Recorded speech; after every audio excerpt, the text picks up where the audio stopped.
Hi friends, ഈ പുള്ളിയെ ഇടയ്ക്ക് ഞാൻ നമ്മുടെ സെക്രട്ടേറിയറ്റിൻ്റെ പരിസരത്ത് വെച്ച് കണ്ടതാണ്. നല്ല വളരെ വേഗത്തിൽ തന്നെ പുള്ളി ഇങ്ങനെ ഫുട്പാത്തിലൊക്കെ ഇതുപോലെ ഒരുപാട് ചിത്രങ്ങൾ വരയ്ക്കുന്നുണ്ടായിരുന്നു.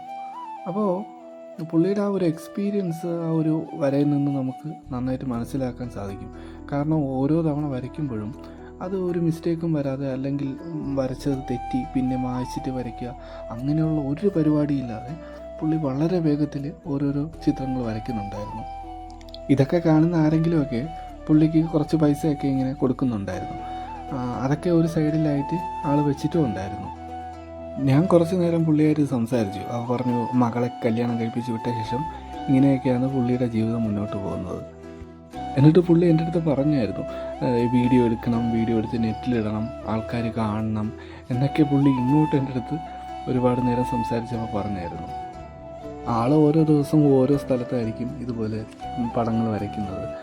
പുള്ളിയോട് തന്നെ ചോദിച്ചാൽ പറഞ്ഞു ചില ദിവസം ഇവിടെ ആയിരിക്കും, ചില ദിവസം നമ്മുടെ പാളയം പള്ളിയുടെ ഓപ്പോസിറ്റായിരിക്കും. അങ്ങനെ പല സ്ഥലത്തിലായിട്ട് പുള്ളി ഇങ്ങനെ പുള്ളിയുടെ കഴിവിങ്ങനെ പ്രകടിപ്പിച്ചുകൊണ്ട് ജീവിക്കുകയാണ് പുള്ളിക്ക് അതിൽ നിന്ന് ഒരു വരയ്ക്കുന്നതിൽ നിന്നൊക്കെ ഒരു സന്തോഷം കിട്ടുന്നുണ്ട്. അതുകൊണ്ട് പുള്ളി ഇങ്ങനെ വരയ്ക്കുകയാണ് പലയിടത്തായിട്ട്. വഴിയെ പോകുന്നവർ ചിലവരൊക്കെ കാണുന്നുണ്ട്, ചിലവരിങ്ങനെ ചെറിയ പൈസയൊക്കെ പുള്ളിക്ക് കൊടുക്കുന്നുണ്ടായിരുന്നു. എന്തായാലും ഞാൻ നിന്ന സമയത്ത് അധികം ആരും ഒന്നും കൊടുക്കുന്നതായിട്ട് ഞാൻ കണ്ടില്ല.